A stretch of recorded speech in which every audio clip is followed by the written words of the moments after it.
Marvel. I hate you. I love you. It sounds really weird on my end.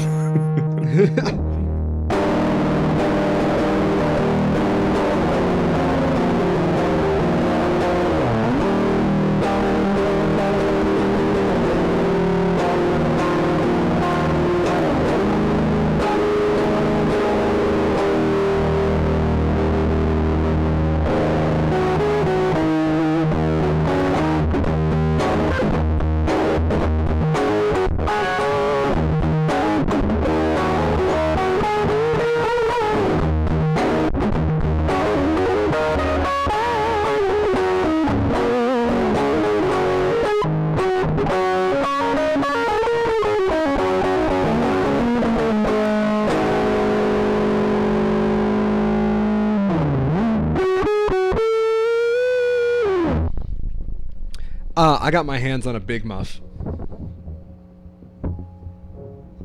I'll take your word for it. That sounded very weird on my end. Good. It was like underwatery sounding. I think it was just going through like your microphone or something. And It Discord probably was was getting it all going a little bit of. crunchy. Yeah. Actually, that's what the muff does. So, the muff, it turns your, like the different forms of like sound waves. Hmm. Yeah. So, where usually circular waves on like a non-distorted guitar, like the become square waves. That's what the muff ends up doing. Mm, weird. It's a very neat little piece. I love my Yeah. Big Muff. Welcome to the Two Schmo Show, ladies and gentlemen. I'm the infamous Ryan, and I'm a Schmo with a Big And I'm Muff. Chiral. And I'm also a schmo. And we've been gone for a few weeks, haven't we? We have been. It's been busy. I was in Chicago. You had other commitments. How was your magic thing? It was very good. Mixed bag for sure, but the whole thing was really good. Met a couple of content creators that I'm a big fan of. Got to just say hey, got a picture with them, so that was cool. Played a Hey. shitload of Magic, of course.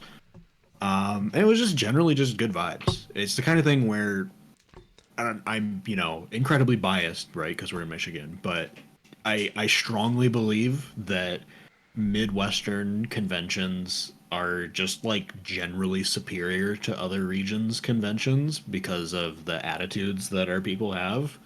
Where it's just like, yeah, we're all here. We're gonna have a good time. We're gonna be, maybe not nice, but we'll be polite. We're We'll going to keep spend out an of each other's hour way as saying much as we goodbye. can. Yeah, it was good. There was a bunch of panels, of course, that were really cool to see. Stuff about the magic art, the upcoming releases. That was really cool. Yeah, no complaints. Would do it again if it was, close enough like that one was. I'm not gonna go to Amsterdam for the next one, right? That's a bit too far. Casual. Yeah. I actually though I do know people who are going. And it's just like, no, I like my money more than that. Sorry. I'd like to buy a house someday, and $1,500 plane tickets does not make that happen. I don't know, dude. I mean, it's an investment.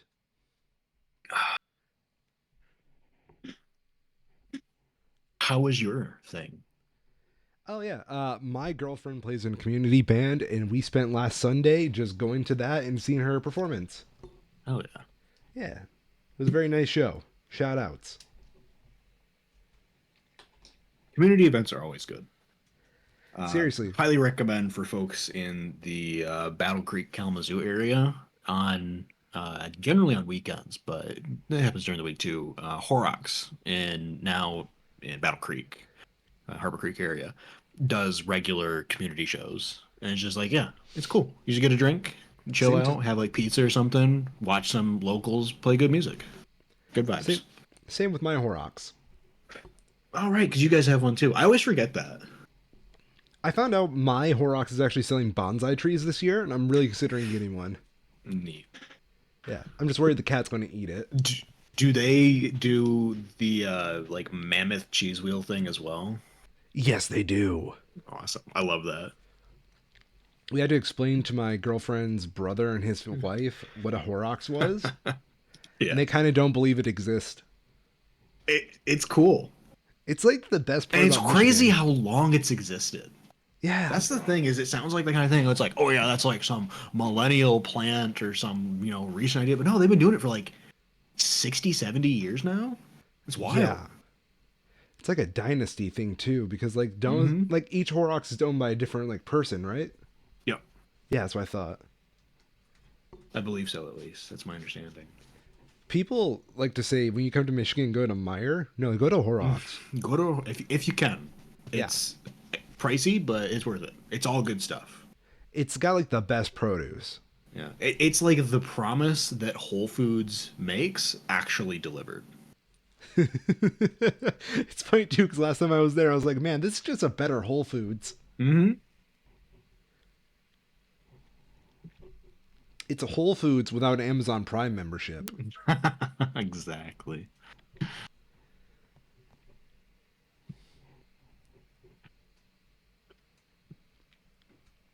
Well, where would you like to start though? Because we've got a bit of a backlog here. Unfortunately. Yeah. Um, Dealer's Let's choice. go. Yeah. Let's go Toriyama first, because that's the freshest. Yeah, Akira Toriyama fucking passed away Mm-hmm. March 1st, 2024. Yeah. Aneurysm. Very sad. I'm really upset about that. Or is this I might have the wrong one. I think it was something else because I've never heard what he passed from before. He blood clot in the brain, which I Damn. guess would be a stroke technically. Yeah. But yeah, Dragon Ball, uh, Dragon Quest, so Chrono much. Trigger. Chrono Trigger, very iconic, massively influential and inspirational in getting the industry to the place that it is today. Wouldn't be the same way as it is without him. Wouldn't be no One Piece. Wouldn't be no Naruto. There wouldn't be any like Mhm. fucking My Hero Academia. It has been really cool seeing how different regions around the world are remembering and celebrating Toriyama. In particular, I've been seeing a lot of really cool stuff from the Latin American regions Oh hell and yeah. just how massively popular Dragon Ball was in Mexico and Central America. There's some really awesome videos posted of live broadcasts that they were doing, sponsored by the like Mexico government during the like finales for Dragon Ball. They got so big that the Japanese government apparently like sent cease and desist type communications to them, and they were just like, nah, and did them anyways. That is the Latin American way right there. Altogether, like the day Toriyama died and like everybody Yeah. was mourning him on Twitter was the most digestible day of Twitter in a very long time. Mm-hmm.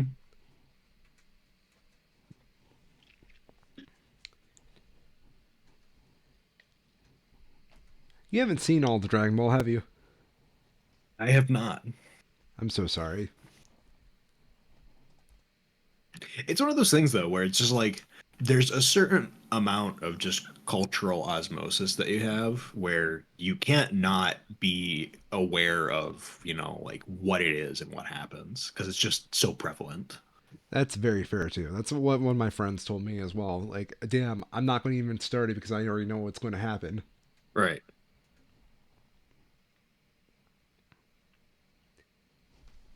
But I disagree. Go watch Dragon Ball. Go watch a good Yeah. song or two. The old stuff is still good. That's That's very true with true. like a lot of media. The old stuff was popular for a reason, and it holds up usually. Very, very true. One of the things I've thought about doing is definitely going back and playing some of the older Dragon Quest games just to Hmm. see like how his art holds up in those. Yeah. I mean, the guy made the slime. He made the slime. It doesn't get much more influential in gaming culture than that. The slime from Dragon Quest, ladies and gentlemen, Hmm. is iconic. It's the best It design in is all video it games. is the slime. If you say the slime, anybody who's played a video game in like the last probably 20 years knows what you mean. my girlfriend, right?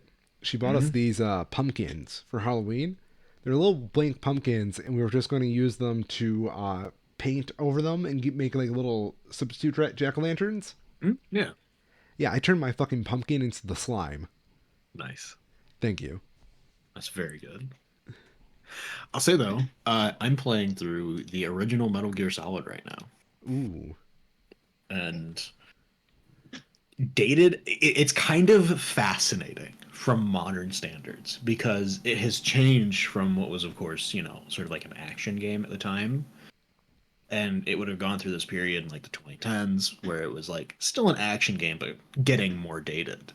And it's gotten to the point now where it has gotten so dated in its gameplay that it has circled back around to now just being a puzzle game.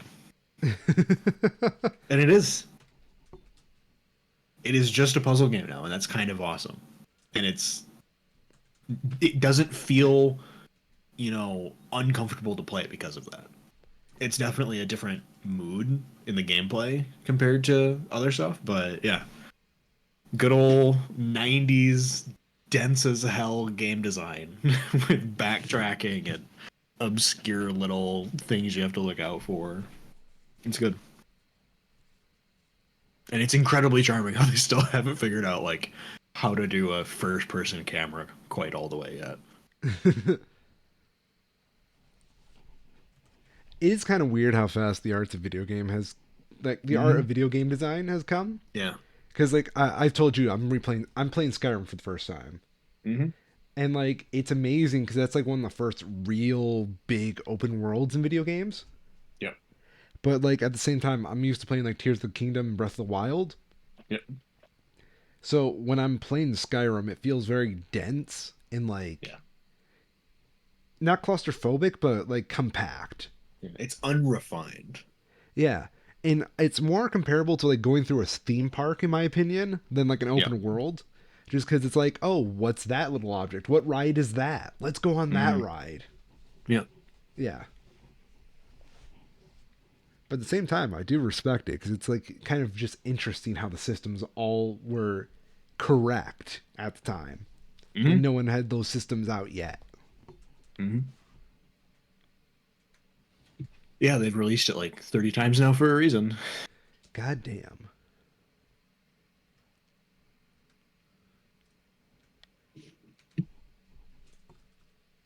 Anyway, what else did we have, besides honoring the goat? All right.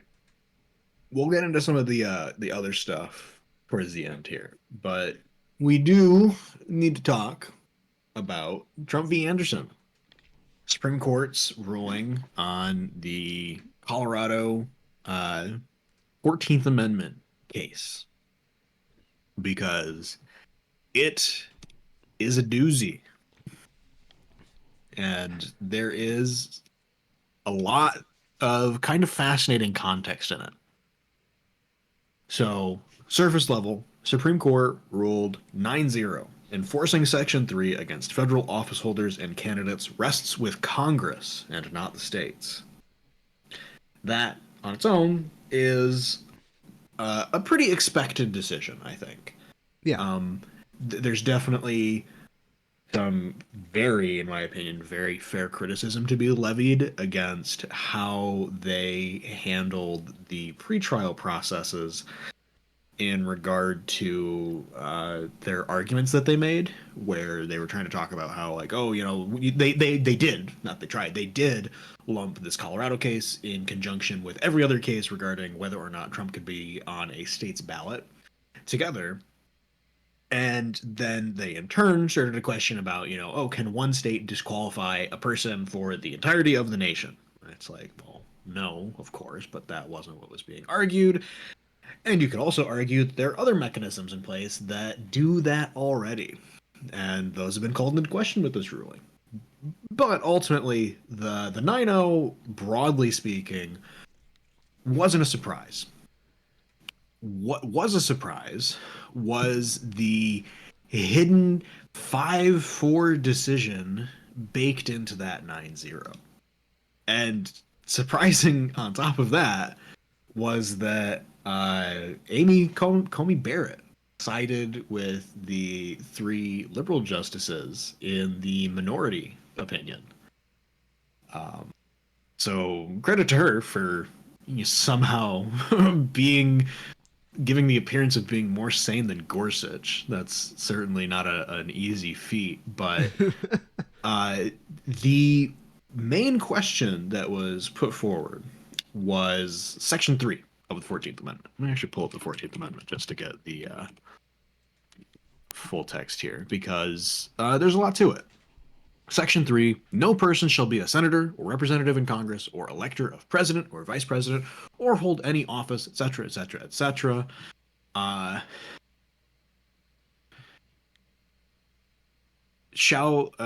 So having previously taken an oath, shall have engaged in insurrection or rebellion against the same or given aid or comfort to the enemies thereof. But Congress may, by a vote of 2/3 of each house, remove such a disability. Section 3 says if you commit insurrection or you support someone who commits insurrection, you can't be an elected official. But by a 2/3 vote, Congress can override that and allow you to be an elected official again. Section 5 of the 14th Amendment states the Congress shall have power to enforce, by appropriate legislation, the provisions of this article. And that is what ended up being the 5-4 decision, where the majority decided that Congress absolutely and solely has the right to disqualify a president from office or any elected official, for that matter, by the enforcement of the 14th Amendment. That it is not self enforcing and that legislation must happen. Jesus. And that calls in a number of very difficult questions to answer because, where did I go? You know, they didn't have to make a decision on this case, too, right? Yeah, they could have just like not they ignored it. Yeah. But I think there is an argument. There's definitely a strong argument uh, in favor of their ruling on the like headline portion of it. Can a state be the one to disqualify a president from office? I think it's fair to say that that can't be the case, but one would expect then that it would still be a matter taken through the courts because logic, if somebody has committed some sort of an alleged infraction and from that some sort of punishment needs to be, given as a result of it, that is a process that generally comes through the courts, not by legislation through the Congress. And the really awkward thing is that it changes the qualifications for disqualification or removal from an office effectively from what was before 2/3 majority required to remove someone from office. Instead, now, if you have a strict majority before that person is sworn in, you could just pass a law that says this person cannot be an office holder at the federal level because we believe they're an insurrectionist because X or Y. Mm. And that's an entirely new argument and line of questioning that wasn't really appropriately addressed and is kind of terrifying. The idea that it seems on its face wrong that the people who wrote the 14th Amendment would open the door for a strict majority to make an opinion that the Constitution and all of American history has interpreted to be a 2/3 majority requirement previously. That doesn't make sense. But that's what it sounds like.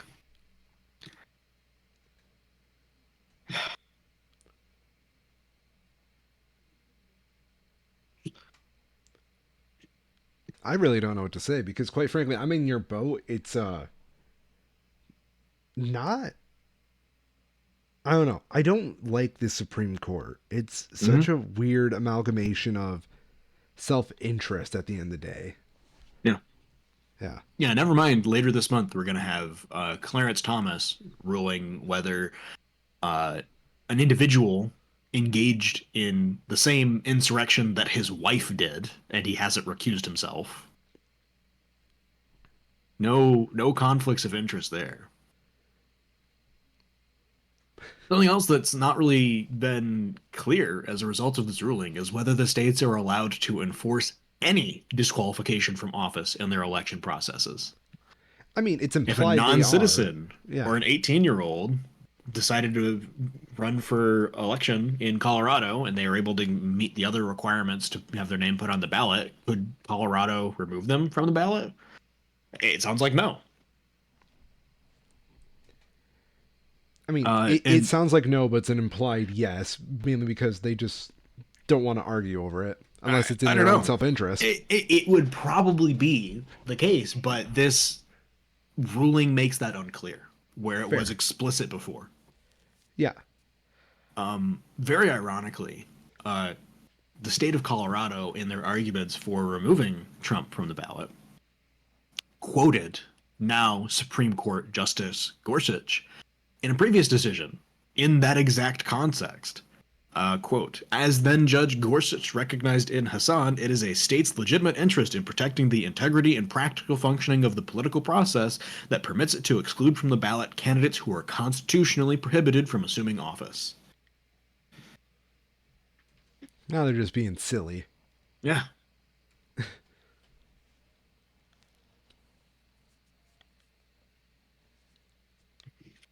So, yeah.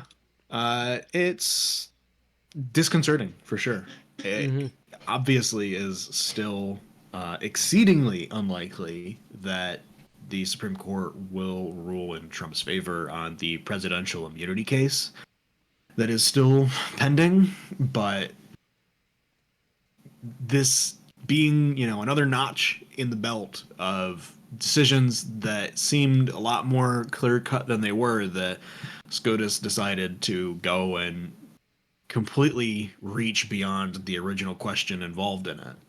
Uh, who knows at this point? I mean, at this point, they're going to take the presidential immunity question and then flip it on themselves and say, yes, we are immune to everything we do. Mm-hmm. And I'm sure it's a total coincidence that the Supreme Court also put out some sort of a statement this week asking for a raise.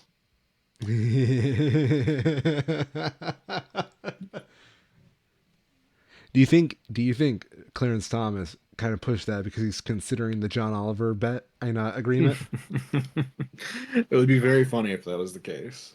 I don't think he's going to ever go for a bet like that because he makes more He money won't. not doing it. Yeah. Absolutely. But it is very amusing to think that he might actually be considering it. I mean, did you see that RV? Mm-hmm. It's a nice one. Hey, it's a motor coach. It's not an RV. You're right. You're right. You're right. There's nothing recreational about that vehicle at all. You call it No. sir. If I was Clarence Thomas and I was a big fan of the Two Schmoes show, I would totally consider getting that motor coach.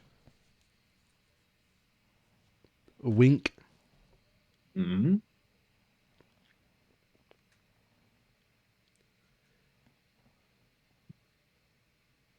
All right. Let's wrap up the Trump bullshit. Get to the fun Oh stuff. no. Because we got some more stupid than the Supreme Court thing, but still all Trump adjacent. Earlier this week, Trump, this isn't related to the presidential immunity question, put out a sort of a warning, I guess you could say, on Truth Social, saying that if the Supreme Court does not grant absolute presidential immunity, it would open up future presidents to the prospect of blackmail, that they could be pressured into changing their decisions while they're in office under the guise of possibly being prosecuted after they leave office. It's an argument, unlike a lot of his other things. But Yeah, but it's an argument predicated on first breaking the law. yeah, Like that's the part that's missing from his argument is that, if you're a president and you don't break the law, they can't charge you with anything. Though I guess for his people, they think it's all corrupt and blah blah blah blah blah. So they'll just make up charges or some shit. so let's rewind that a little bit, right?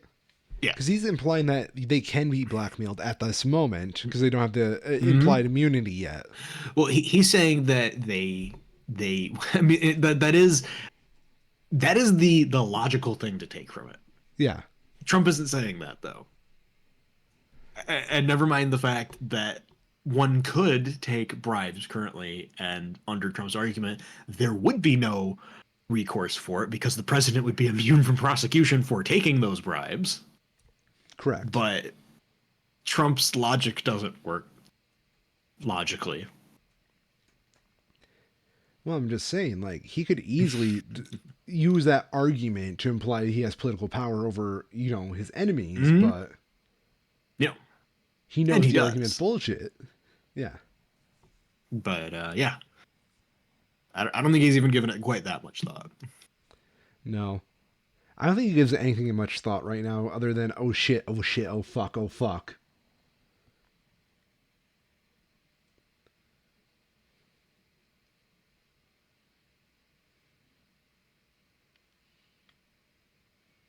In other Trump news, the Financial Crimes Enforcement Network has imposed a $10 million civil penalty against the Trump Taj Mahal Casino Resort for willful and repeated violations of the Bank Secrecy Act. In other words, the Anti Money Laundering Violations Act. Oh So no. that's a good sign. And speaking of Trump's money, he finally posted the needed bond for his delaying having to pay the Carol suit. And have you heard who actually posted the bond? Was it Putin himself? No. Court records filed Friday show that the bond was guaranteed by the Chubb Corporation, an insurance group. In 2018, Trump appointed Chubb's CEO Evan Greenberg to the White House Advisory Committee for Trade Policy and Negotiations. No bribery happening at all because the president's immune. As an insurance guy now, with Hmm. a actual license in insurance, I've never heard of Chubb before. It's kind of amazing to me.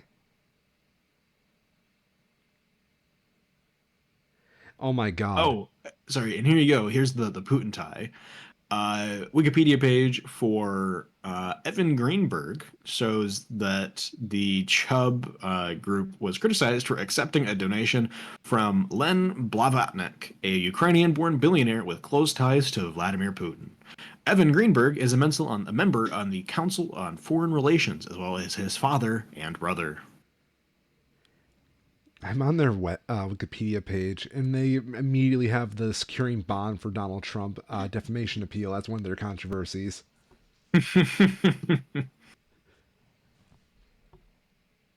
Thank God for Wikipedia. They move quick. Wikipedia editors deserve a place in heaven. That's Hmm. all I'm saying. Last piece of kind of real news to go through before we get to the fun stuff.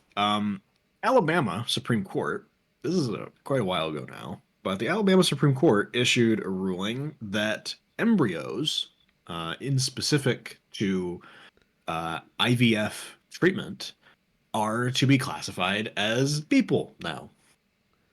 And there are no unintended consequences ruling happening at all. Not a So, one. who's supporting those children? Good question. Next question. Are It's genuinely a massive shit show that if has not I been thought through at all. if I freeze an embryo, can I Yes. declare it as a dependent on my taxes? Good question. Next question. Genuinely though, there are a ton of questions related to that this completely fails to address. If I freeze my Not the least embryos, of which oh sorry, being that allegedly this decision was made as an attempt to, it's obviously being done to further restrict women's bodily autonomy. hmm That's like the actual reason that this is happening. But this is a treatment that's used to help people to have children that could not otherwise. but the children are already there. If I freeze an embryo and leave it with like a frozen facility to like store the embryo, Hmm. are they licensed childcare providers? Because I might have a lawsuit going their way for taking my child. Well, and that the whole circumstances that actually led to this in the first place are so exceedingly dumb. Where there was an IVF facility that had apparently such lax security that one of their customers was able to get access to one of their cold storage areas by some sort of accident, opened one of their freezers that are exceptionally like cryogenically cold, picked up a tray of IVF samples, got frostburn on their hand, and dropped the tray, causing it to shatter and, cause those embryos to no longer be viable. Now, is that a murder lawsuit? That is the question. Yeah. We don't know now. Presumably, no, because the Alabama legal code, this was a civil suit, and their criminal code does have a very specific wording currently that uh, discludes non-born individuals from, being persons for the purpose of manslaughter and murder. But this ruling will call that into question, I'm sure. Because it sure sounds like it does, right? How can something be both a person and not a person? If you're a person in civil court and you're not a person in criminal court, that is an inconsistency that's going to need to be rectified at some point. Now, if my embryos were taken out of storage to go to a different storage facility, Hmm. would that count as human trafficking? Probably. When my embryos are frozen for 10 years, will they be able to emancipate themselves from my care? Only if they're able to hold a pen. Okay, okay. They have to sign for themselves. Oh my god. I would love to be like an ambulance dodging lawyer in Alabama right now because I'm sure there's some embryo scams that are very eligible at the moment. Hmm. The other part of this is kind of fascinating is if an embryo is a person in the eyes of Alabama, Yeah. and freezing them does not constitute murder, as long as they can be resuscitated at some point in the future. If you do that to a 2-year-old, stick them in the freezer, cryogenically freeze them. Have you committed murder? Unfreeze them and ask. Well, that would definitely kill them. Well, then just keep them frozen. Schrodinger's 2-year-old. Mm-hmm. Now, when we do the census in a few years, in Mm-hmm. Alabama, is Alabama going to have to account all those embryos as part of their census? Likely not, as I believe that would be dictated at the federal level, Uh, thankfully. that's very good. Yeah. But all very fair questions that are now questions that weren't questions before, thanks to the Alabama Supreme Court. If I don't take my embryo to public school, do I have to enroll them in a homeschool? If they're 6 years or older, I believe so. Oh, damn. Though it wouldn't surprise me if Alabama did not have laws to that effect, because, Alabama.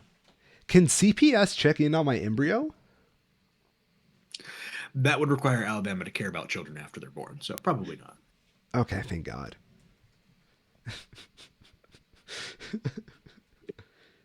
If I have an embryo in storage, am I legally allowed to receive Father's Day presents?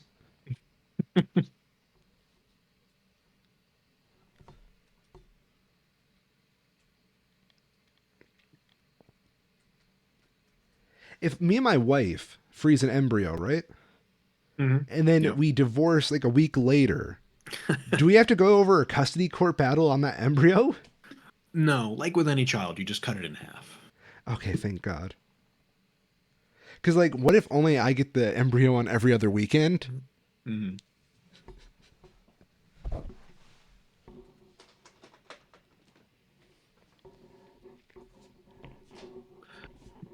Would you like to talk about the Oscar noms? I mean, why not? It's I think it's tonight. kind of an interesting year, Yeah. honestly. There's not like any clear cut winners, I don't think. I mean, best animation, I feel like it kind of has to go to Miyazaki. But at the same Probably. time, if this was literally any other year, Spider Verse would win it. Hmm. Just, it's all over the place. It's the only Oscar I really care about. What about Hmm. you?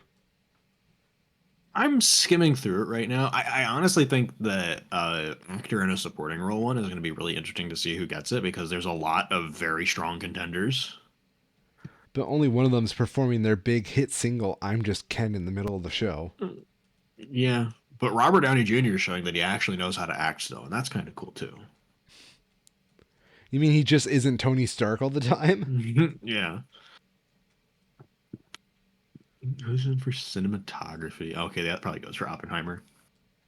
Like, Oppenheimer made it look like a nuke without setting off a nuke. Yeah, no one's done that before. Yeah. Actor in a leading role. I haven't seen Maestro. I don't know what that one is. That's the Bernstein movie where Bradley Cooper does Jew Face. Oh, really? You got nominated for that? Yeah. Weird. There's another name up there, but we'll get to that later because there's some controversy to go through with it that's just come up. Uh-oh. Costume design, Barbie, Killers of the Flower Moon, Napoleon. Napoleon, I could see that winning. That'd make sense to me. I mean, Barbie would be the fun option, but at the same time, Hmm. it's not that impressive compared to, like, Right. yeah. It's very well done, but yeah. Documentary. Don't know any of them. Film editing. Interesting. None of the films I saw last year particularly struck me as exceptional in editing. All, very competent, but not exceptional. So I would wonder if it's one of the ones that I haven't seen yet that would take that, like Anatomy of a Fall or Poor Things. Heard a lot of good things about Poor Things. Haven't seen it though. Is Oppenheimer nominated for Best Editing? Yep, but I Okay. don't think it should win for it. It's fine. It's probably the okay. I haven't seen that many like new movies this year, but it's probably the Hmm. one film with the one film editing I feel stuck out to me. Hmm. But that's It's only very because of good like how crazy the for linear sure. structure is. I suppose so. I guess that's a fair way of putting it. I hadn't considered it from that angle. International, don't know. Makeup and hair. Golda, Maestro, Oppenheimer, Poor Things. I'm surprised that one's not nominated for Barbie. That sounds much more like what I would have expected because clothes are clothes, but getting the hair to match with the iconography that's much more of a Weird Barbie challenge. had enough makeup to like last a whole crew. Music. Indiana Jones nominated for music. John I Williams, guess it's John Williams. You have to give him at least the nod. he's going to get it. Is John Williams. Music, original song, Fire Inside, Flamin' Hot, I'm Just Ken from Barbie, American Symphony, Killers of the Flower Moon, interesting. And What Was I Made For, Barbie, interesting. Okay, Best Picture. We have American Fiction, Anatomy of a Fall, Barbie, The Holdovers, Killers of the Flower Moon, Maestro, Oppenheimer, Past Lives, Poor Thing, The Zone of Interest. Probably goes to Oppenheimer. I could see Killers of the Flower Moon taking it though. That one did very, very well. You know, I kind of want to see. I still haven't seen Killers of the Flower Moon, Yeah, and I really fucking want to watch that. I haven't either, just because it's so long. But yeah. I tried convincing my girlfriend we needed to go see it, but she saw it was like almost 3 hours. And she said no. Yeah, it's a big one. Nolan, Scorsese seem like pretty safe choices for that.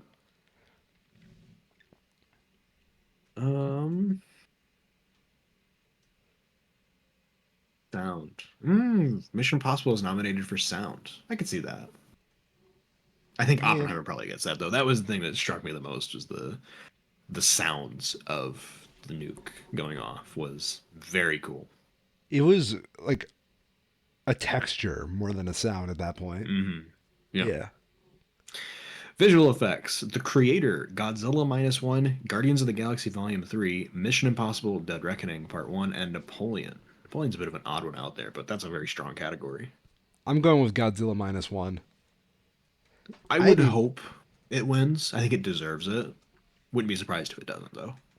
I haven't seen the movie, but I've seen Mm. one image from that whole movie, and I thought, oh my god, that's breathtaking. I want that as a poster. hmm Do you know the image I'm referring to? Probably. I'm sure I've seen it. Yeah, it's like it's this one of old Godzilla hanging Yeah. around, Mr. Boat. It's like Jaws almost. hmm Writing, nothing particular is in there. Yeah, not a super exciting year. I'll be honest, not for me at least. But there's some obvious strong contenders still. Yeah. Uh, we do have a little bit of drama Uh oh. coming from the holdovers, though. I knew Simon that movie was too Stephenson, good. Yeah. writer of Paddington 2 and Luca, has issued a formal complaint about Alexander Payne's The Holdovers, stating that it is a line by line plagiarism of his screenplay. Uh oh. Yeah, not much more to say than that at the moment. But if that's true, if that turns out to be true, that's pretty damning. I mean, can't they produce the script? What do you mean? Like the original script that they claim is plagiarized. Oh, they absolutely should be able to, and they've submitted a formal complaint to the Writers Guild of America. Ooh, So I'd that's assume if fucked. they're going to that degree, there seems like they must have some sort of evidence. Screenwriter alleges that director Alex Payne likely read a script for his eerily similar movie Frisco when it made rounds in Hollywood in 2013 on the industry's blacklist of most like scripts, where it peaked at number three. So Ooh. there is both, you know, very strong likelihood that this would have already been read or read by someone involved with the film. And it isn't like two things that were being written at the same time. 2013 was a long time ago. Don't say that. Take that Yeah. back right now. Well, I can't. I was young back then. So, to be clear here, this is from Stevenson's message to the Writers Guild of America. Quote, the evidence the holdovers screenplay has been plagiarized line by line from Frisco is genuinely overwhelming. Anybody who looks at even the briefest sample pretty much invariably uses the word brazen. Ooh. That's a good word, though. Yeah, that's bad. Yeah. In the February 25th message to the WGA board, Stevenson wrote, I can demonstrate beyond any possible doubt that the meaningful entirety of the screenplay for a film with WGA sanctioned credits that is currently on track to win a screenwriting Oscar has been plagiarized line by line from a popular unproduced screenplay of mine. I can show that the director of the offending film was sent and read my screenplay on two separate occasions prior to the offending film entering development. By So, meaningful entirety, I do mean literally everything: story, characters, structure, scenes, dialogue, the whole thing. Some of it is just insanely brazen. Many of the most important scenes are entirely unaltered and even remain visibly identical in layout on the page. just looking at the dude who supposedly wrote the hangover and the holdovers, Mm-hmm. this guy is kind of shady looking because this Yeah, is literally his first movie of all time. this Alexander Payne. David Hemmingson. Apparently, Alexander Payne is credited as the screenwriter for the holdovers. Oh, then Google is a fucking asshole. Because it says Let me he's a find this. writer as well on his Wikipedia. Alexander Payne.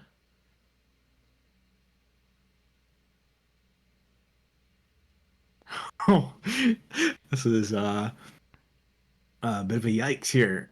So the Wikipedia page for Alexander Payne, from what I understand, is credited as the screenwriter for The Holdovers.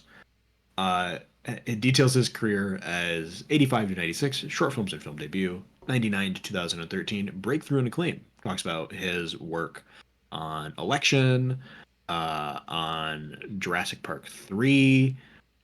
I saw something about Sideways and something about Descendants. Yeah, it worked on Descendants. Uh, 2017 to 2022, career slump. Ooh. 2023 to present, resurgence. When it was announced that Payne will direct Paul Giamatti in the scripted The Holdovers for Miramax. Okay. So, what I'm seeing here is Alexander Payne did direct it, but David Hemmingson did write it. You know, David Hemmingson wrote the script. Alexander Payne did the screenplay, from what Yes. I understand. He adapted it for the screen. And yeah, that is a bit of a yikes. Unfortunately, it seems like where was it at? Where did it go? WGA Associate Counsel told him that it is not a guild issue and referred him to an LA law firm. Told Stevenson a lawsuit remains the most viable option under these circumstances. If Unfortunate, probably true. one of my favorite thing about David Hemmingson's like filmography, Mm-hmm. he's pretty consistent all the way from like 95 to 2019, Yeah. and then he stops. Mm. And then all of a sudden 2023, The Holdovers. Yeah. Yeah. Dude got a fucking nom for best original screenplay. Oof. Yeah. It's the kind of thing where I almost hope this doesn't turn out to be true because it's just so, I mean, like you said, brazen, Yeah. but I don't know. It should be fairly trivial for people to get their hands on both scripts and to start making the comparison for themselves. I think the fact that so many eyes did see it back in 2013, the original script, it should be a Yeah. pretty open and shut case.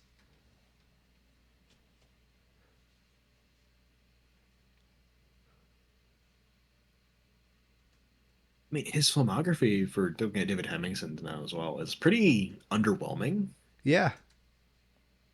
to go like a lot of television, but extremely interspersed.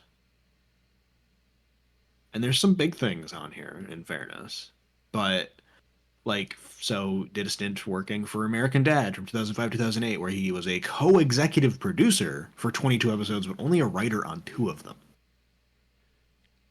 Uh, yeah, it's weird. And then very much slows down as it goes further and further and further, and then a 4 year gap, and then boom, 2023, The Holdovers, writer, producer. Yeah. Sole writer, might I add, for a Hollywood film. Yep. That's very rare. Like, I'm just gonna pull Barbie up real quick. So, I might be talking on my ass right here, right? Mm-hmm. But I'm just going to see what Wikipedia lists as like the number of writers for Barbie. Mm-hmm. Look up a couple of the other Two. recent ones. And that is what I would expect to be the norm. It is Yeah. usually at least two. So some examples otherwise: Dune Part Two, screenplay, Dennis Villeneuve, John Spates. Killers of the Flower Moon, screenplay, Martin Scorsese, Eric Roth. Two is the norm because you want at least one other person to be like, making sure you're not going crazy. So Oppenheimer's a little different though. Yes. Only one writer, Christopher Nolan. Granted, it's based off a book. Which is by two people. Yes. Also, it's Christopher Nolan. He's a little bit different. He built I guess different. arguably, if it does turn out that it was plagiarized, I guess it was written by two people. Hey! You can't even give him the writing credit on it though, because he apparently just stole word for No. word.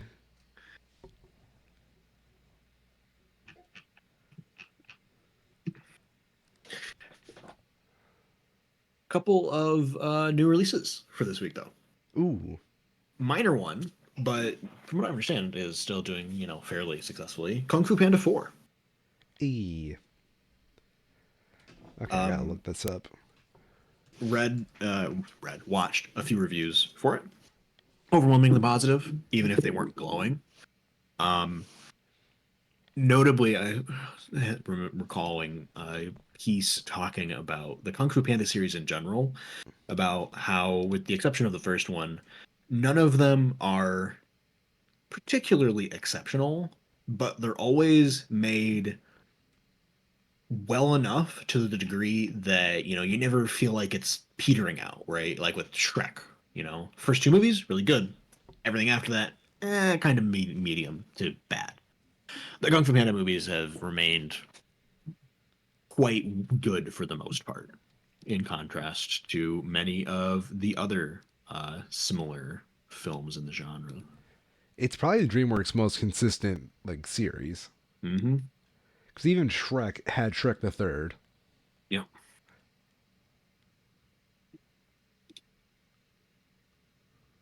Heard a lot of really good words for Viola Davis and her role in it.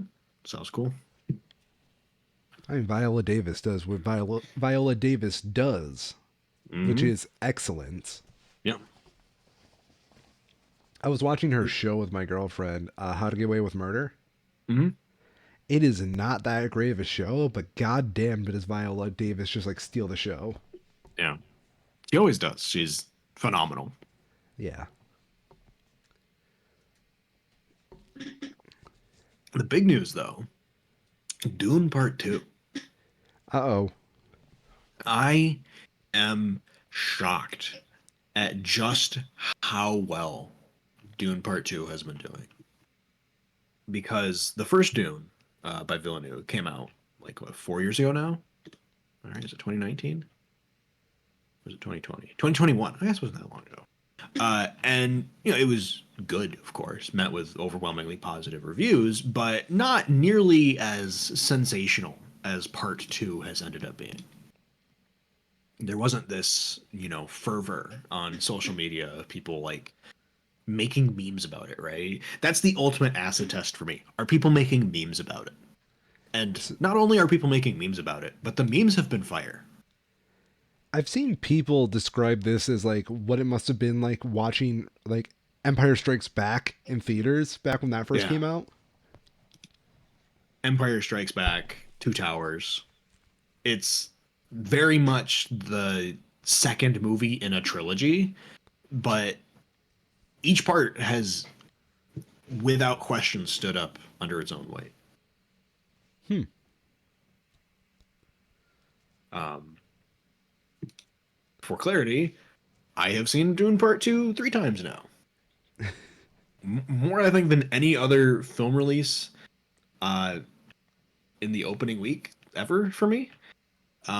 Granted, this was unique circumstances. It wasn't like, oh, I want to go see this again right now kind of thing. It was just how it happened to work out. But I very much enjoyed my time with it all 3 times. I am just astonished by that. Have you seen any of the trailers for it? I'm just curious. I probably watched a couple of them in theater, but Mm-hmm. I don't remember anything about Mm-hmm. it. Are you aware that Christopher Walken is in You know, it took me a very long time to find that out. it? Okay. He has a relatively small role, but he is walking it up in a kind of to a hilarious degree. This is coming from a guy without any Dune knowledge. So just ride the sandworm.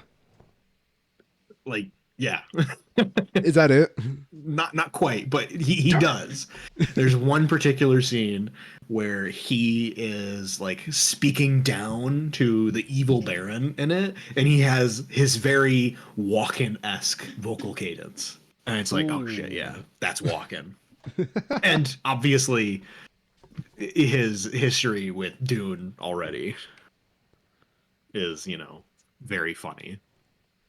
I have to imagine that someone at some point had to be aware and did it on purpose. It's too much of a coincidence for it to have not been the case. Wait, what's his history with Dune? Uh, Fatboy Slim's Weapon of Choice featuring Dune inspired lyrics where he dances through it. Oh, that's so fucking funny. Yeah.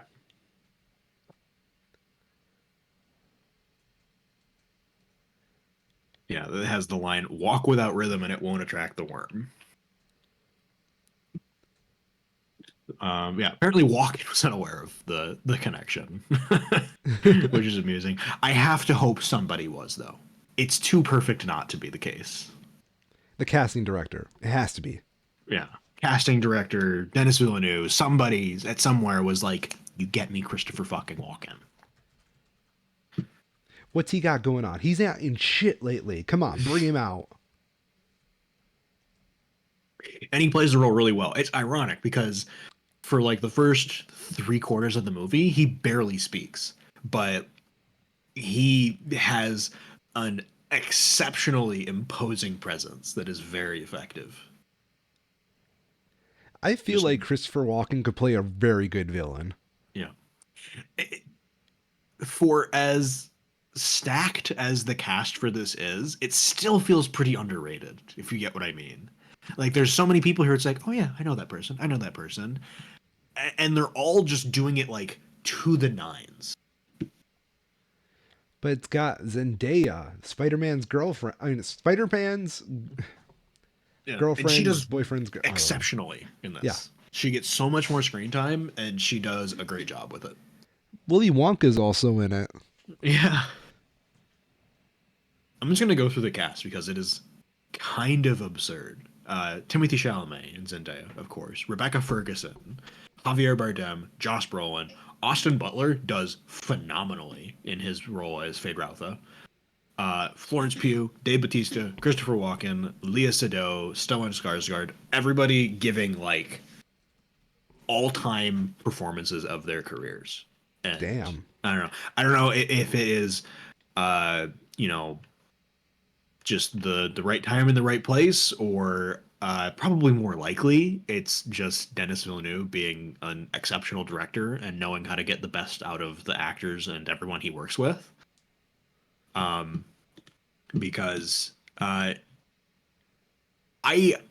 highly recommend for anybody that's got like a slow weekend, just do a quick watch through of some of his like filmography, because he has an exceptionally underrated filmography. Because he of course did Dune Part Two. Those are far and away some of his biggest hits critically. But Blade Runner 2049 is exceptional. In my opinion, one of the best shot films of the decade.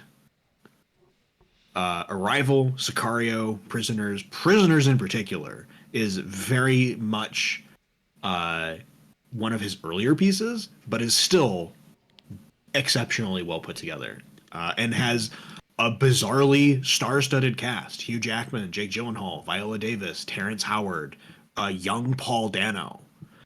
It is remarkable how stacked the cast is for this relatively unknown movie, and the movie itself is in itself exceptional in how effective of a thriller it is. So yeah, he only does bangers. It seems like when he directs. I'm curious for his director credits. He has one where he was the screenwriter that kind of flopped out. But for his director credits, the lowest rated film on his filmography is a 64% from audiences. From Damn. critics, the lowest on the same one, Enemy, is a 71. And the dude's been in film for, since at least the late 2000s. It's not like he's got a small filmography. There's like 10 bangers right there. That's kind of crazy. So, yeah.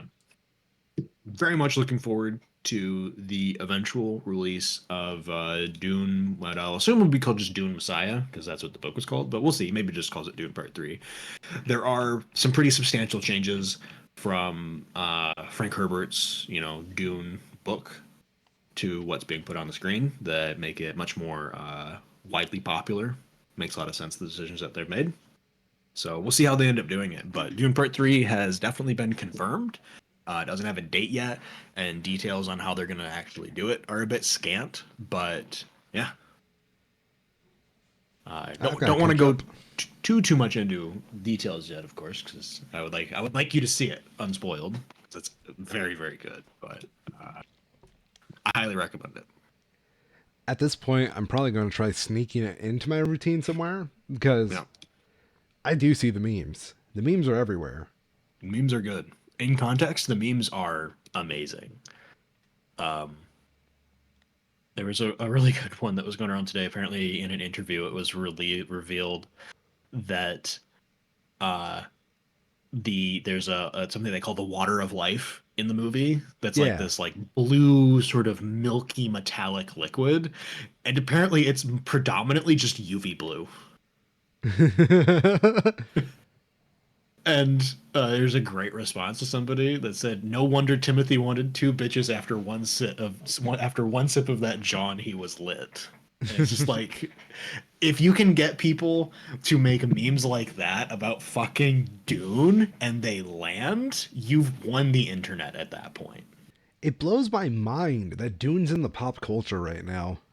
Yeah, it's very bizarre. What timeline are we living in? Because, like, growing up, I knew what Dune was, but I never read it. Mm-hmm. And, like, I was reading Marvel comics, like, when I was a kid. And then, the MCU had its day. So, like, the fact that we're moving on to another, like, real nerd shit right now, Yeah. it's And Dune is impressive. like peak nerd shit, Oh, especially with yeah. the books. The books are so dense and like kind of boring, honestly, at times. It's so heavy with politics and religion and the intersection of them that it drags for long periods. I've heard people describe the Dune books as Hmm. the things that ruined George Lucas with writing the prequels. I believe it. Dune is the reason that Star Wars has so much politics. Dude, Dune is. I know Dune is supposed to be like a better sci fi story than like Star Wars. Hmm. I don't know if I'd say better. It's definitely more intricate, and Mm, there are pros and cons to that because it is exceptionally complicated as to like what's actually happening and trying to figure out what parts of the story you should actually care about. yeah. But the way that Villeneuve has adapted it, and I would not be surprised if like we'll see what the rest of the year holds because it's still early, of course. But like looking ahead to the next year of Oscar nominations, I would be exceptionally surprised if Villeneuve and John Spates don't win all of the writing awards for just how much easier to understand the Dune films are than the book. It is remarkable. Hmm. And the CGI is, you know, otherworldly, of course. But like more seriously, it's probably the best CGI since Blade Runner 2049. God damn. Yeah, it is industry leading. And I hope other directors and studios will look at Dune and be like, why can't we do that? And then hopefully do it. Because the comparisons that I've seen to like Ant-Man have not been flattering for Ant-Man. It's already dead, guys. But it's not just Ant-Man, to be fair. It is the state of modern, particularly like the superhero CG space. It's bad. Yeah. You can look at the Flash. You can look at Secret Invasion. You can look at the Marvels, and it's all very serviceable to the story that they're telling. But I think there's the very fair question of why not do better, right? Hmm. Yes, you can make a commodity, but I feel like Dune proves you can do that and also have it still be art. I was about to say, do you want to just make a movie or do you want to make a legacy? Yeah.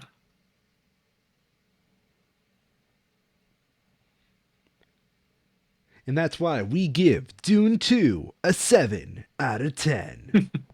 7 out of 10. Too much water. Oh, goddamn.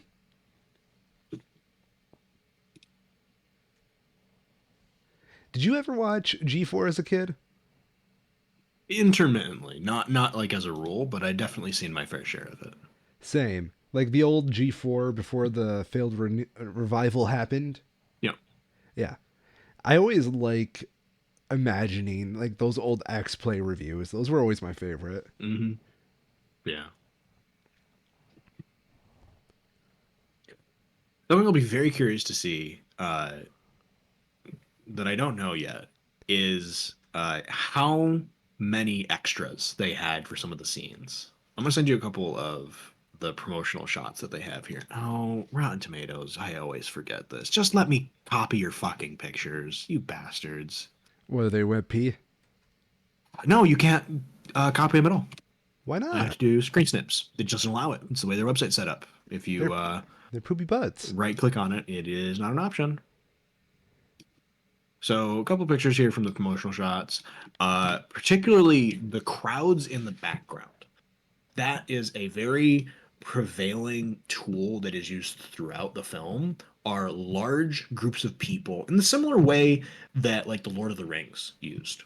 Hmm. And it makes for a very easy comparison to it. And I am very curious to learn at some point how many of these people were actually there, how many of them are CGI'd afterwards, just to know that ratio. Because if either way, they did an exceptional job with it. If Have these you are CGI, you can't tell. They look incredibly natural, and the way that they're shot from such a distance with real characters that you're focusing on in the foreground is highly effective in a way that like the Lord of the Rings just didn't really have the chance to do because of the technology that they had. And on the other hand, if there are a substantial number of actual actors in, the background of these shots, that is also impressive from like a costuming perspective in the same way that the Lord of the Rings was. Because there's a shitload of people in these scenes. do you know the Citizen Kane painting method? That sounds very familiar. So in Citizen Kane, they have a scene where the titular Citizen Kane, Charles Foster Hmm. Kane, runs for Yeah. president. Yeah. Movie did not have a budget for a whole bunch of extras for a rally. So what they Hmm. did is they painted a background with a whole bunch of holes in it for like lights to shine out. And what they Hmm. did is they had people run like in front of the lights to like block them out, so it would look like people's heads are turning, while there were like all this Oh, like shapes of like people like moving through there. interesting. I Yeah. was not aware of that. And I'm just kind of curious if that's what they did for this black and white scene that you're showing me. I don't think so. Hmm. If there are effects happening, they would have been digitally composited. Yeah. I am going to be very curious to know for these black and white scenes. They do some really cool stuff with the contrast here, where they're not just shooting in black and white. I don't believe, No, I don't think so because either. they have scenes where they transition from it being in color to being in black and white, where this is some quirk of this planet that they're on, that the light from their sun only casts in like this single wavelength, so it gives this black and white effect. But I believe it's being shot in color still, and the contrast is just being pumped exceptionally high. My theory, right? Yeah. And I don't know if I'm just speaking on my ass here, but I wouldn't be surprised if they filmed it in like a monochrome color, like use color correction to make Oh everything yeah, like. yeah. And then after it's been monochromatic, then they do the black and white. I would believe that. Like film it in like a red or a yellow Yeah, something that gets like a to get really this. strong wave. Yep, particularly for the skin tones, because that's the really striking thing is that the skin tones are like pure white. Hmm. That's the impressive part to me. Like that is the supreme Yeah, honky right there. yeah.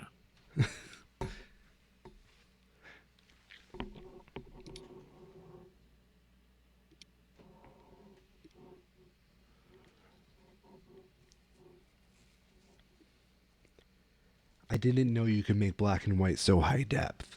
Hmm. It's very good. Have you ever seen like documentaries on how they used to film in black and white? Mm-mm, no. So it was interesting because they would have to have like objects that are very brightly colored on set so that the black and white could read better. Hmm. One of my favorite examples of that is the Marx Brothers. Harpo Marx had like blonde hair in the movies. Problem with that is you can't really translate the blonde hair that well, so they got him a pink wig, and he would run around with this pink wig, and it would turn out looking like it's blonde hair in black and white because of how the Hmm. colors read. Okay, this is a really cool behind the scenes shot. I'm gonna send this over to you real quick.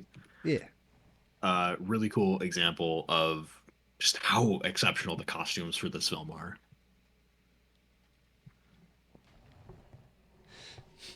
that's my dad dropping me off at the Ren Fair. We need to bring capes back. Dune has a lot of capes in it, and they all go so hard. Capes are underrated. Yeah,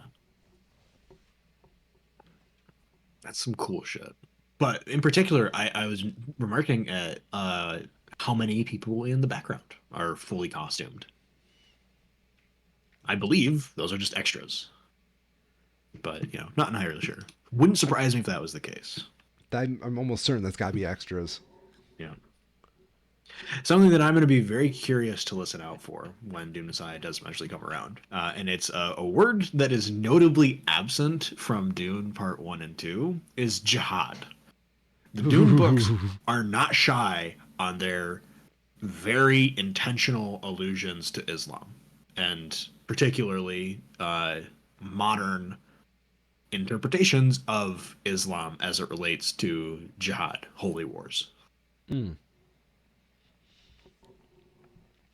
With the next one being called Dune Messiah, there's only so much more you can kind of skirt around that line. You're wrong.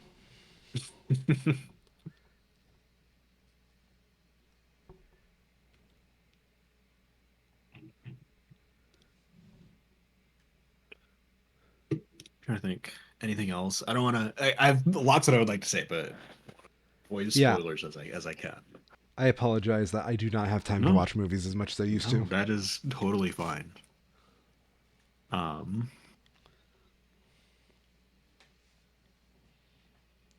see anything else? I guess we got time. You want to talk State of the Union?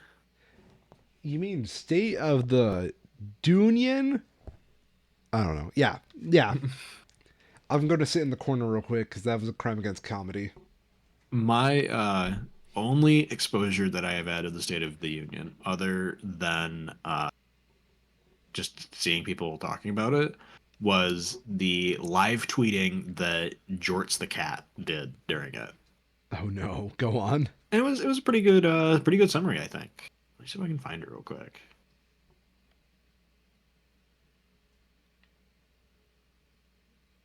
Um, yeah, it's not like it's Jorts the cat, so there's some question of whether this is a reliable source, I suppose.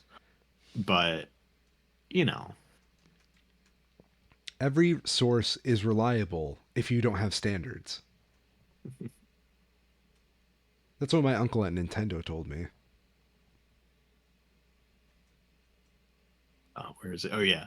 Uh, Apparently, Wall Street didn't build America, said Joe President. Wall Street isn't bad guys, he also said. Unions built the middle class, he said to a lot of claps. So he's playing the hits, but we can disagree on some tracks.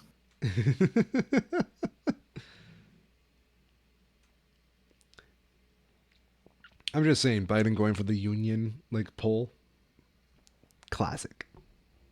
Hmm.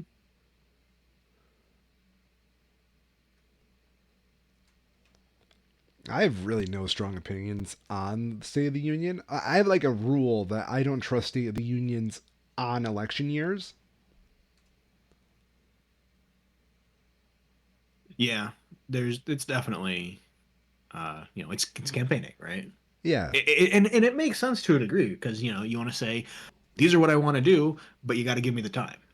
yeah, exactly. I do think there is something odd about Biden not going for the "I helped get COVID under control" angle. Yeah.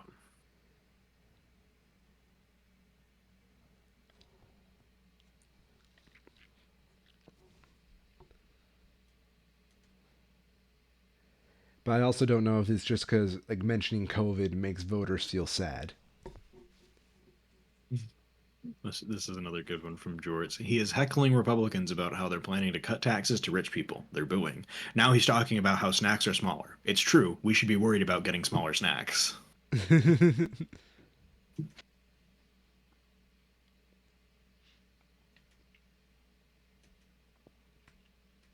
Has there been anything in shrinkflation that makes you feel like you're being gypped on something you once loved?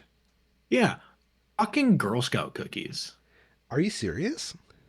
They have gotten shrinkflated so hard over the last couple of years.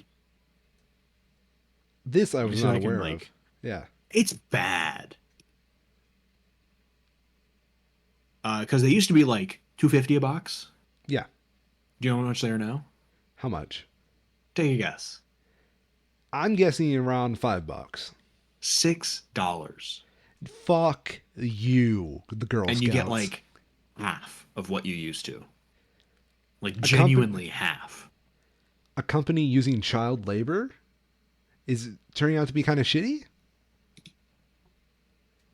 Um,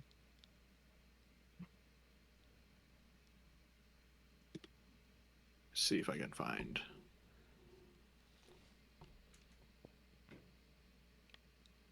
No. Anyways, yeah, more expensive, less cookies. It sucks. What's your go-to Girl Scout cookie? I can never remember the exact names, but let me double check. Yeah, tagalongs Tagalongs? and the other peanut butter ones. I cannot remember the names of them though. Uh, Dosey Dos. I Dositos. fuck with the Dosey Dos. Those are You, nice. They're like honey cookie with peanut butter filling. I'm kind of curious if you can buy Girl Scout cookies directly from their website now. You can buy them on Amazon. Yeah, let's just give the money to the big Jesus. evil corporation and not like the little girls. They're even more expensive. Are you fucking with me? Nope. Uh, Let me see, make sure they're like the same size. Yes, exact same 6.5 ounce box. That is fucking nothing. You get 14 cookies for $10 on Amazon. ooh. You are paying almost $1 per fucking Girl Scout cookie. How much do you like your tagalongs, young man? Not that much, I'll tell you that. And that's the thing is that the actual cookie parts of these, when they get to be that expensive, you can pretty much just like make it yourself at that point. They're not that hard to make. They're just cookies. They are literally just cookies. You're probably gonna get a Yeah. better like deal on them because you'll have them fresh. Like, okay, you know what's better than a tag along? Buckeye balls. Oh fuck, you're right. And I know for damn sure I can make Buckeye balls for less than $10. It's work, but at that point it's worth it if I want something that I'm gonna spend 10 fucking dollars on. I haven't had a Buckeye ball in forever. Oh, they're so good. I miss it. At Olivet we used to do a fundraiser for the chemistry group that would be like Buckeye balls and chocolate bark. And I haven't had Buckeye balls since because I'd gotten into the habit for like 4 years. So I would just buy a bunch when we were doing that for myself. Motherfucker, you were getting Buckeye balls and you never brought them back to the apartment? Oh, I did. I hid them in my room in the freezer. Fair, but fuck you. I spent good money on those things. Yeah? You're right. Yeah. But I am sorry. I should have considered that. It's okay, I didn't even want them anyway.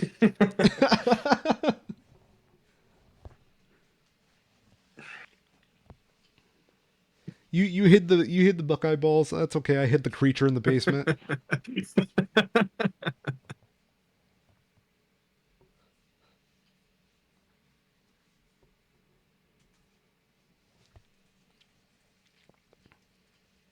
You know what I've noticed? What's that? I've noticed there's this trend of specialty Oreos coming out more often. Mm, And yep. because they're special Oreos, they can be charged for the same price for like half the box of a regular Oreo. Yep. That is my shrinkflation story. Fuck you, Oreo. I love you, but why do you Absolutely. do this? I don't really have any good. I'm trying to think. Not a ton shrinkflation wise. Just stuff that's just generally gotten more expensive. I Mm, always like. I like my Cheetos. yeah, Um, they're like $5 a bag now. damn you. And the bags are the same size because it's like it's fucking Cheetos. If you shrink it, it's gonna weigh nothing at a certain point. But crazy expensive. I'll say though, I don't know if Meyer has changed something with the way that they make their Cheetos, but their flavor wise, their Cheetos have gotten really good. They're not 100%, but more often than not, it's like 95% of the way there, and it's like $2 a bag Mm, for that's the good same shit. size. So yeah, I rate it So well worth the savings. it's fun that you mentioned that because I've been noticing a trend at Meyer where they have like their tortilla chips, like their Mm-hmm. Yeah. house-made tortilla chips. Yeah. You get like nothing with those. Yeah. It's Those are unfortunate. shrinkflated to fucking It, hell. it sucks because those are really good. Yeah, it's It quite is so unforgivable. hard to find a good like dipping tortilla chip because so many of the like the name brand ones are way too corny, Yeah, or they're heavily salted. I don't want that. If I'm dipping a chip, I want to taste what's on the chip, not the chip itself. it's a weird game you have to play between like Hmm. just having a chip that's like not bland but Yep. complements. Yeah. Yep. I'll say though, for it's still pretty expensive. Chipotle tortilla chips. Yes. They can be hit or miss, but when they hit, they're really good. It's like halfway through the bag that you decide if they're hit or miss. Yeah.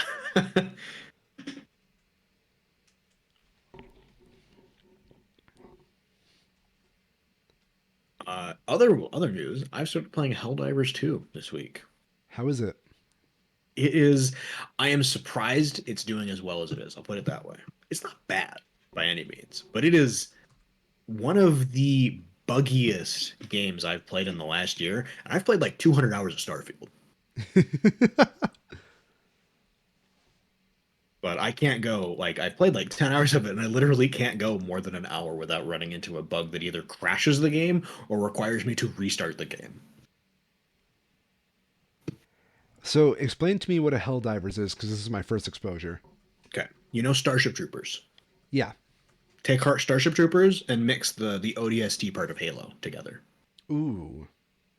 So you're like a Marine sort of guy, and you get in your little drop pod and you shoot down onto the alien planet, and you gotta shoot bugs for democracy. And it's very heavy on like the Starship Troopers type of satire with their framing of it. And it's good. It's up to 4 player PVE type experience, and you can play either with co-op or with online matchmaking.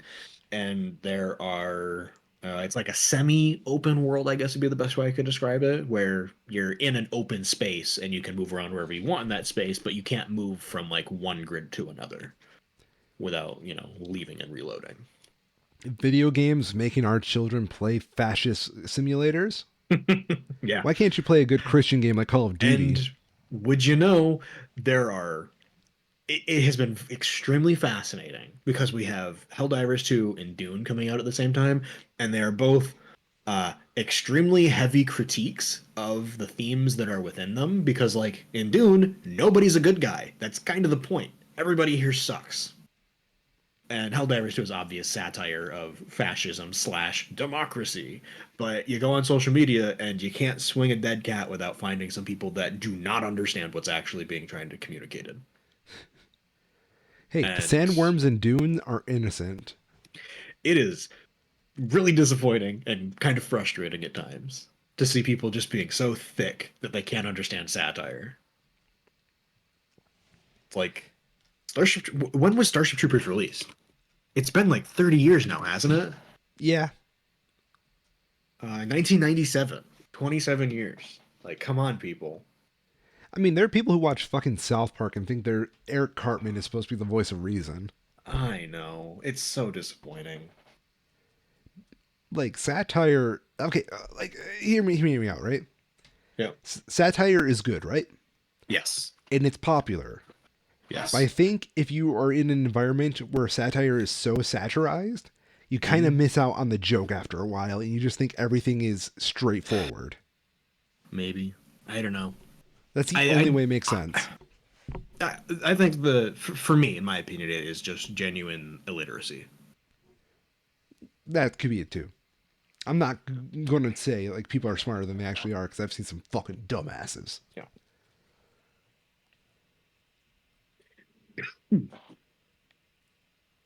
And I think there's a large part of it where there are uh like genuine Nazi types, like far right individuals, and those types of people trying to court the people who are not quite as far right as they are to pull them that way. Mm-hmm.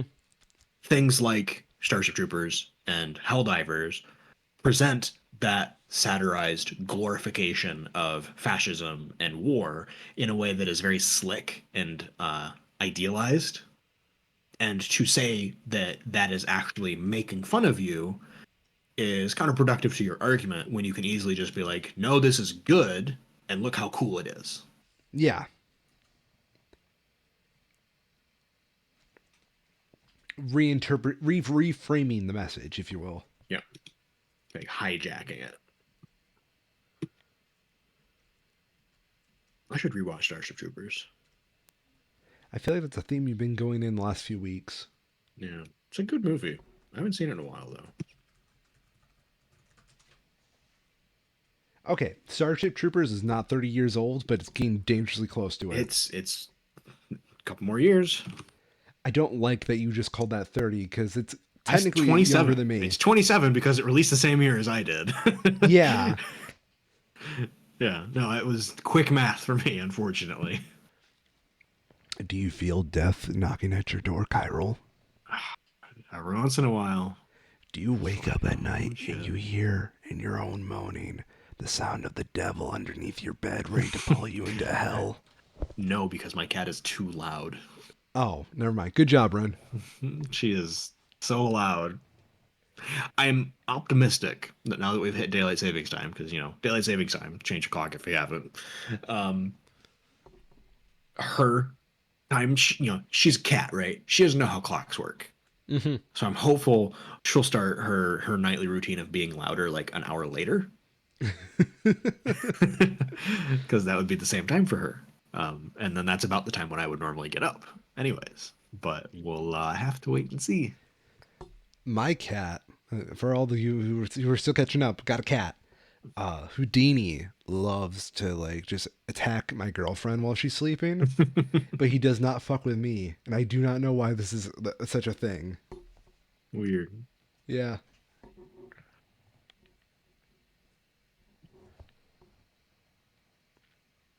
I think it's because he's loyal to me and only me. Could be. I will say this: I kind of like having a cat. This is my first cat. Mm-hmm. Cats are cool. Yeah, he's behind my door right now. When I work, he'll like announce his presence whenever he enters my office. Mm-hmm. And it's kind of like the oh shit, I need to get ready because Houdini's going to attack me kind of sound. Yeah. Yeah, because then he'll like grab my legs with his claws and basically say, "Hey, lift me up because I don't feel like jumping onto your lap right now."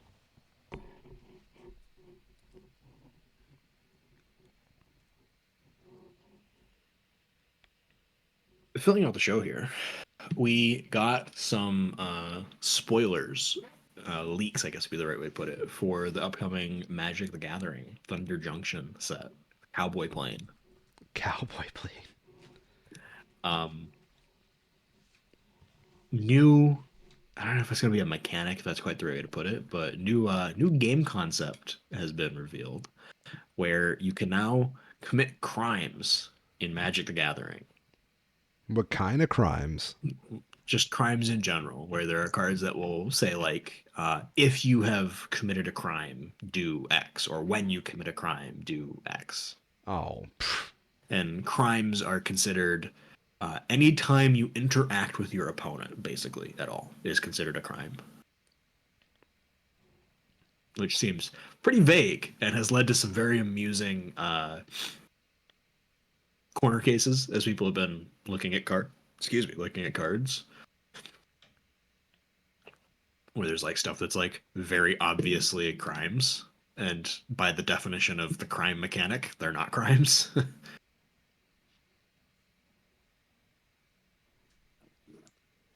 How was Murder at Karlov Manor anyway? uh, I'll say I was pretty high on it on the onset. I like the individual cards, but having played a lot of it when I was in Chicago, I'm off it completely. Oh damn. As a limited mechanic, it really flounders, and it's hard to tell whether that is because of the new mechanics that they introduced into it or because of the change from draft boosters to what they call play boosters that are one fewer common and more likely to see a rare.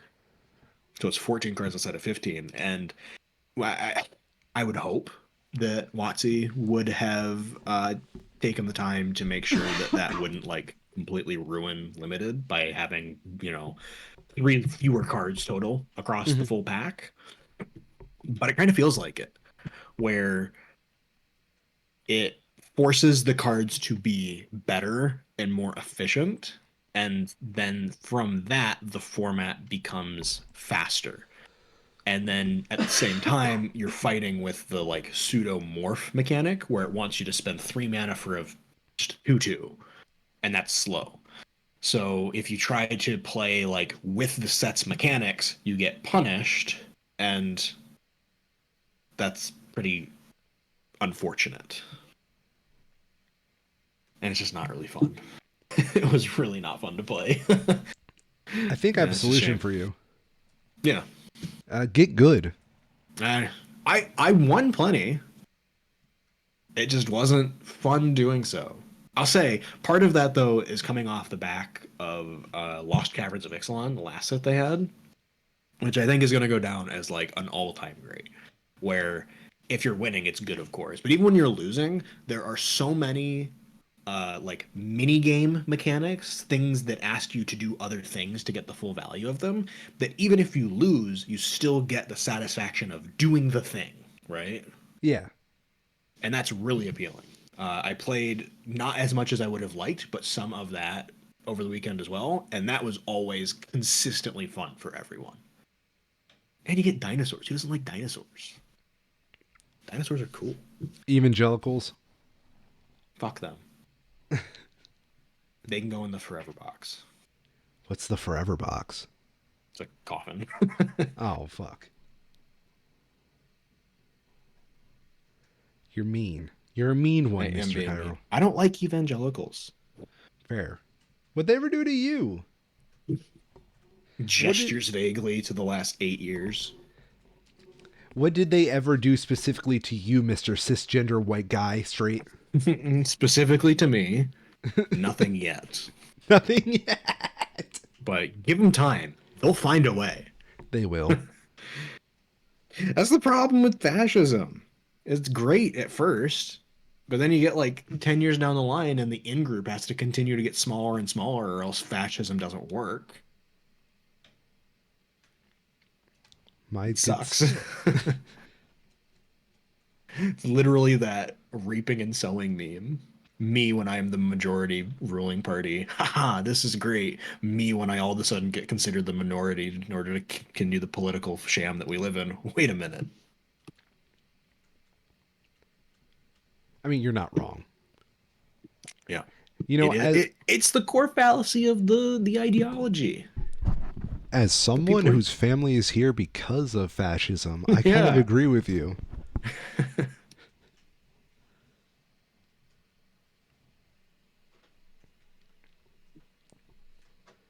So here's my end game step, right? Mm. I'm gonna do fascism, but right. How That how sounds do you like do so? The infamous Orion is what you may be asking, right? that sounds like communism. Shut up. You're not a commie, are you? No, I'm actually going to preach in a socialist direction. Shut up.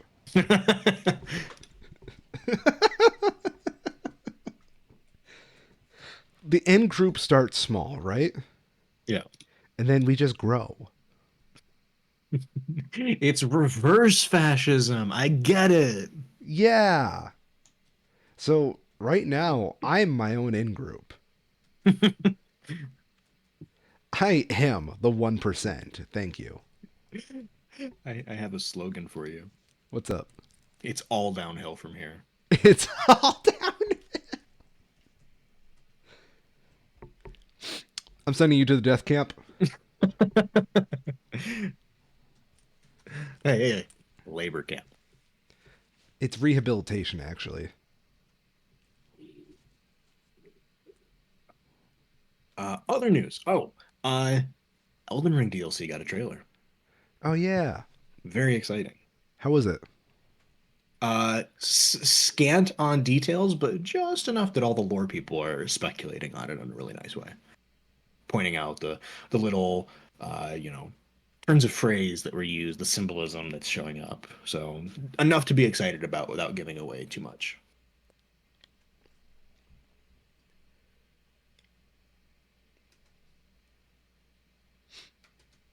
I really don't know too much about Elden Ring, so I'm kind of at a loss here. Yeah, it's good.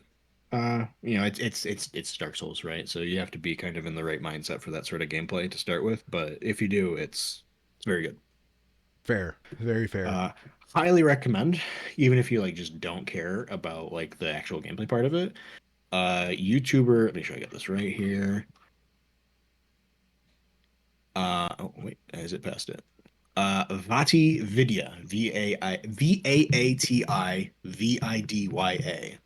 Excellent YouTuber, puts out like 30 minutes to an hour long pieces on lore recently, of course, of Elden Ring, but for most of FromSoft's works. And it's very good. Well researched, well edited, just good stuff. Good YouTube video essay kind of material. He has a series that's like what's it called? Like Prepare to Cry, I think is what he calls it. That goes through like the actual like deep, dark, kind of sad stories that get told through FromSoft's games, and it's like, oh shit, For there's me, substance. I have to catch up on Skyrim, so I know what the fuck I'm actually Mm, doing. fair enough. Yeah.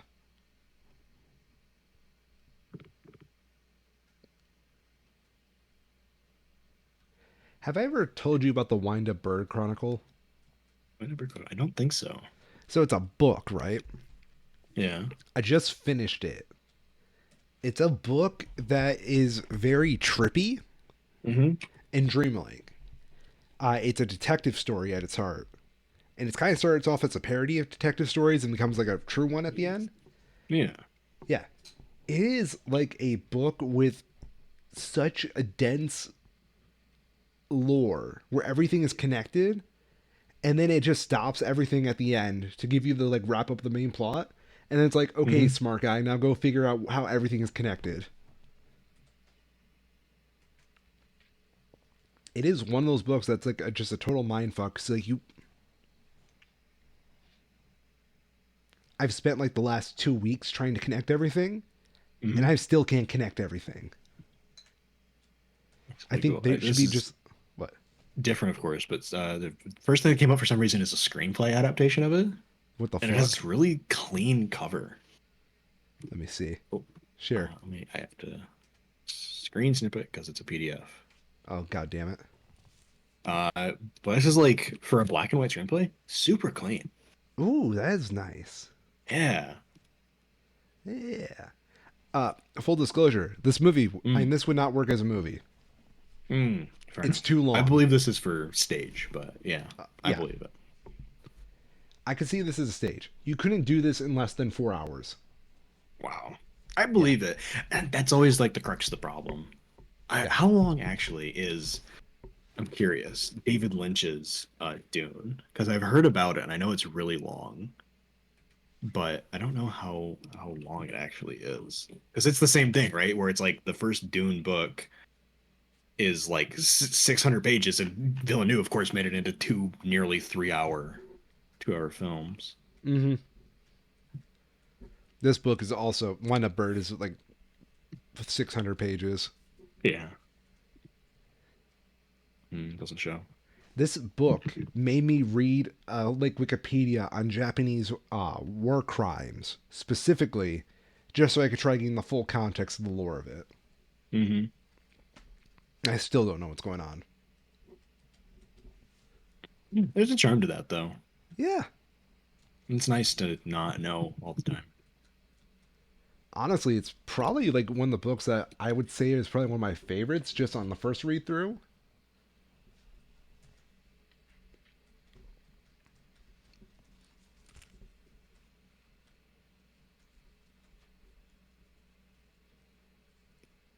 Oh my God. Apparently, there was a proposed director's cut from David Lynch's Dune that would have been 4.5 hours Well, why didn't we get that? because people have other things to do with their lives, I would assume. Not back in the 80s. All they had was cocaine.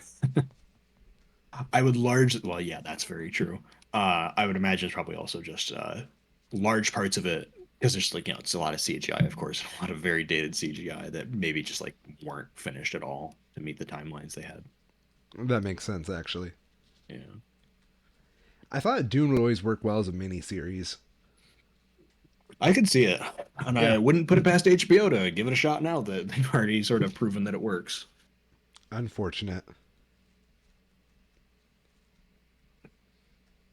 Even then, it would have to be a pretty long one at that.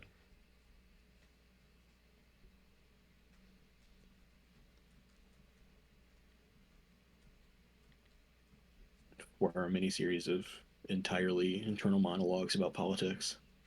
Perfect. Take my money.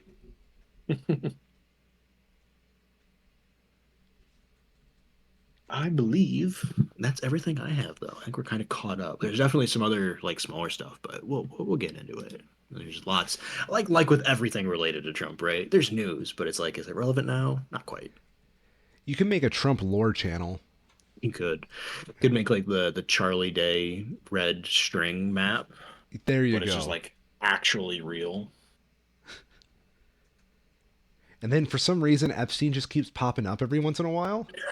Yeah, it's weird, isn't Yeah, it's like I would never associate those two together. I wonder how they're it? connected.